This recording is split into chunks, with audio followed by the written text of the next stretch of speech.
Do-do-be-dum dum dum, do-do-do-do-do-do-dum dum dum, do-do-do-do-do-do-be-dum dum dum, do-do-do-do-do-do-be-dum dum dum. C'est Dave? Oui. C'est un Hollandais. C'est Voilà. ça.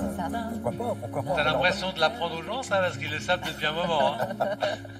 Mais non, parce que nous allons parler d'un peintre flamand. Voilà, d'un peintre flamand. Si vous ne connaissez pas Rubens, c'est le moment d'y aller. Le musée du Luxembourg vous propose une exposition exceptionnelle. Plutôt axée sur les portraits, Béatrice.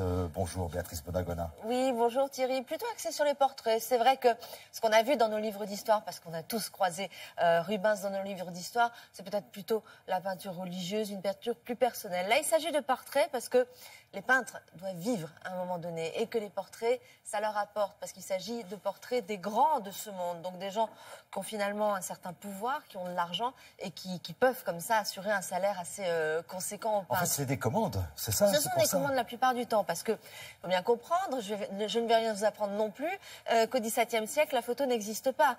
Donc, du coup, le seul moyen d'avoir son portrait, c'est de le faire peindre par un artiste. Mais c'est surtout que ce sont, comme je vous le disais, des grands de ce monde, des souverains la plupart du temps.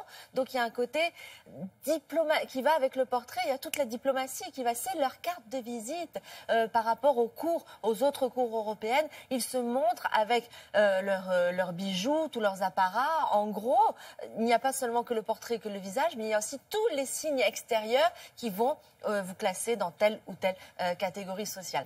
Et alors Rubens, ce qui est absolument génial, c'est que lui, il vient d'un milieu assez érudit, il est cultivé et du coup, il va très bien s'intégrer à ce milieu. Donc il a ses entrées. Il a ses entrées et comme il va aller de pays en pays, il va aussi être plus qu'un peintre, il va servir de diplomate et être pris sous l'aile d'une certaine Marie de Médicis dont il va peindre toute la vie. Regardez.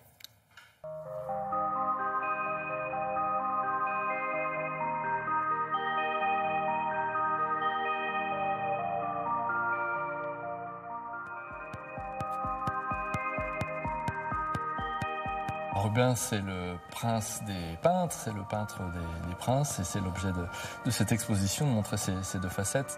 C'est un peintre qui a mis en mouvement la peinture de la Renaissance. C'est le premier peintre qui a utilisé la couleur comme un moyen d'expression à part entière. Il est invité par Marie de Médicis à venir peindre tout un cycle magnifique autour de sa vie, mais sa vie racontée d'une façon allégorique, un mélange typiquement baroque de théâtre et de réalité. Un portrait princier, il est fait de plusieurs choses. L'important, c'est de révéler la personne, donc pas forcément ses traits physiques, dans tous ces détails qui peuvent être disgracieux, mais révéler la beauté intérieure de la personne. Donc ça suppose une forme de mise en beauté, d'idéalisation. D'autre part, le portrait princier, c'est aussi une taille, c'est aussi un format. Il y a beaucoup de portraits grands qui dépassent plusieurs mètres dans l'exposition. Puis c'est aussi des accessoires. À l'époque, c'est des symboles, des attributs du pouvoir qui sont le trône, qui sont la richesse du costume. Une espèce d'assurance dans la façon de se mettre face au peintre, mais aussi pour les régnants, les monarques, des attributs plus précis, les regalia, c'est-à-dire le sceptre, la couronne, des armures de parade, divers éléments qui montrent le roi dans différents moments de son pouvoir. Le fond est important. Il joue souvent sur un côté bouché et un côté ouvert. Le côté bouché, c'est une grande draperie parce que le velours, à l'époque, c'est un élément très luxueux. Ça donne cette espèce de théâtralisation, dramatisation qu'on aimait à l'époque, qui souvent contraste aussi avec quelque chose de beaucoup plus fixe, dur, un élément d'architecture, notamment une colonne, qui est un vieux symbole de pouvoir, de gouvernement. Et puis une échappée, en contraste, sur un paysage, un lointain, qui donne une ouverture sur le monde souvent vaste que le monarque domine de sa splendeur.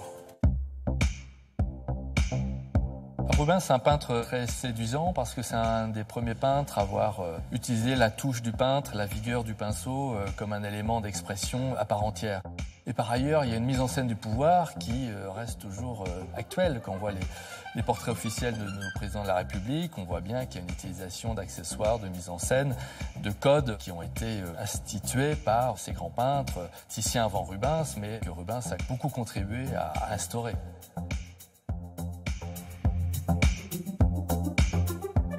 Dans l'exposition, il est mis en regard avec certains de ses camarades de la même époque, d'autres peintres, notamment Velázquez. Comme ça, on peut voir qui faisait quoi dans cette époque-là. Et on voit que Rubens a quand même apporté beaucoup.